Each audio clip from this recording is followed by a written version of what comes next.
What's poppin', homies? It's your favorite homegirl, Gossip Girl, and today I'm coming in with some news. So I was reading the New York Post because I love my New York paper, honey. I gotta read my paper, whether it's online or it's the physical paper. But we're gonna go with online.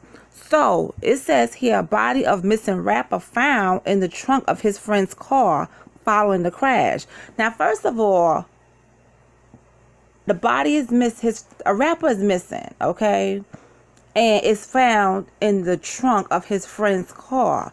Well, honey, if it's found in the trunk of his friend's car, that ain't no friend. But we're going to go on further. So, the body of an aspiring rapper who went missing earlier this month was found in the trunk of his friend's car after it crashed on a Florida expressway. The State Highway Patrol troopers discovered 25-year-old Brian Trotter's remains after smelling a foul odor and spotting flies buzzing around inside an Acura that got into an accident in suburban Miami on Sunday afternoon. The driver, Robert Coltrain, a longtime friend of the young musician, was charged with second-degree murder and illegal transportation of human remains. Trotter, who went by the hip-hop name Kent Won't Stop, disappeared from Triangle, Virginia on October 17th after being picked up by Coltrain from his home where he lived with his father. The two friends said they were going to take pictures in Washington, D.C., about 30 miles away, said Trotter's father, whose also name is Brian. So, Brian Jr. is the aspiring rapper, okay? His father's name is Brian Trotter, Brian Trotter Sr. So Jr. was the one that was found inside of his friend's trunk, which is sad to me, because what kind of friend is that? What happened that you had to do this to this man and put him in the trunk, and then you're going to try to flee to Florida, get into a crash? So what happened? What? I mean, I don't understand. Why would you do that to your friend if that's your friend? See, this is why I stay by myself. I ain't got time for these kind of people. The father told his son, "I love you," and he said, "I love you as well." Okay, when Brian Trotter Jr. never came home, the family filed a missing persons report and called Coltrain. Okay, he gave them a conflicting explanation, including that he dropped his friend off in Washington and that another friend picked him up. Okay. As the family desperately searched for their loved one, Coltrain apparently drove to Florida and got into an accident on the rain-soaked Palmetto Expressway. Okay. Inside the car, the troopers said they discovered a Glock 45 pistol they believe was used to shoot Trotter to death. They found Trotter's body wrapped in a piece of fabric and in advanced stage of decomposition.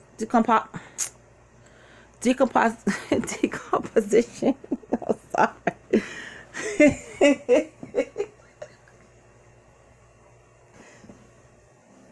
Decomposition, according to a police report. So, Lord, I done got tongue-tied. Sorry. But anyway, I would have just scratched this whole video and started over. But listen, sometimes things happen. I got tongue-tied on that word.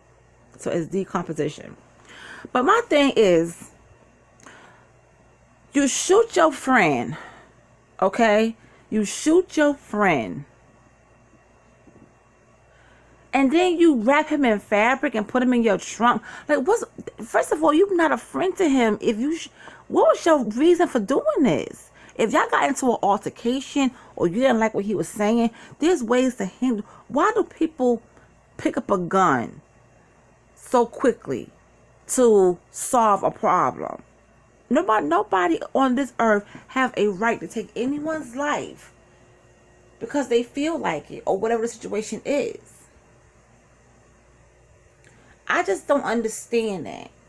And you know why? This kind of hits home for me because my brother was murdered, okay, by a person that you couldn't beat him physically, but you found a way to stop him. But we're not going to get into all that. But it just, this whole thing, it hits different for me, because now this boy's family is trying to figure out what's going on. Why did he do this? You want answers. Why did you shoot your friend? If he was your friend, why did you shoot him? What was the issue that caused this for you to shoot him? Okay, and it says here, Coltrain, who's 25 years old, he was booked in Miami-Dade jail on Monday afternoon. Detectives are trying to determine a motive for the murder. No one can understand what happened. Trotter's father told the Herald, hopefully police can shed light on what made a friend of over 10 years decide to commit something like that. You was his friend for 10 years. For 10 years and over, y'all were friends. And now you want to murder him? Now you want to, this is how you murder your friend? Like, I'm pretty sure whatever the issue was, that could have worked it out. It did not have to come to this.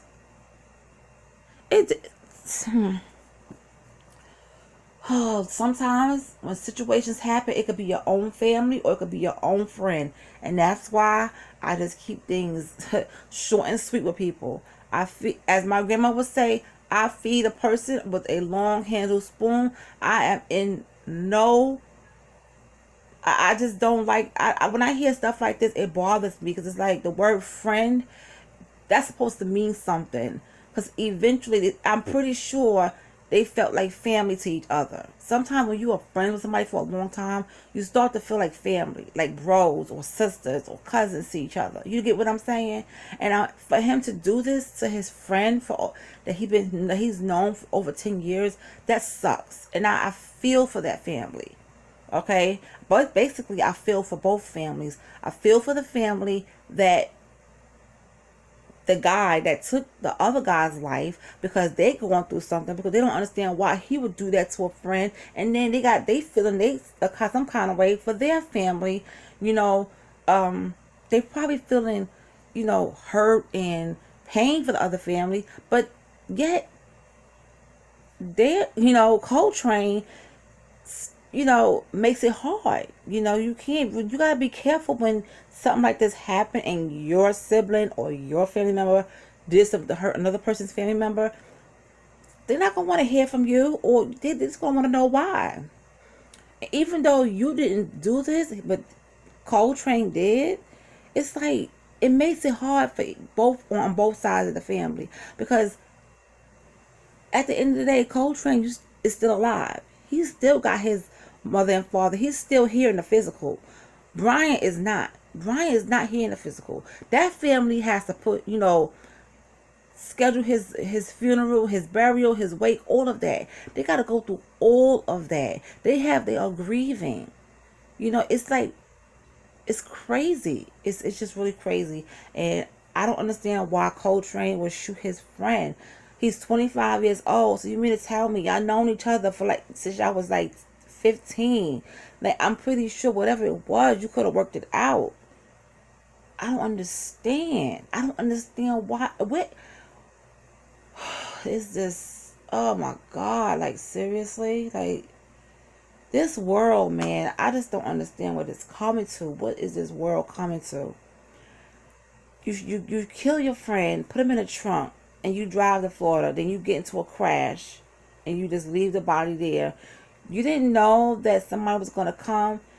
That's your car. You didn't. Never mind. But like I said, I send my condolences out to, Brian Trotter's family, because that's an unnecessary death. It didn't have to happen. And my heart is with you. Coltrane's family, you guys are going through something too, and y'all got to deal with this because of his because of his doings. It's just hard. But my heart really goes out to Brian Trotter's family, because they have to go through all of this, figure out why did this happen, and then they got to go through the motions of the funeral and all this kind of stuff. It's just taking me back to a place. I'm just going to end it here. So you guys, I just feel like This is sad. This is a really sad situation. So I just wanted to bring you that today. If something else come up that's interesting to talk about, I'll bring it up. I'll bring it up later on.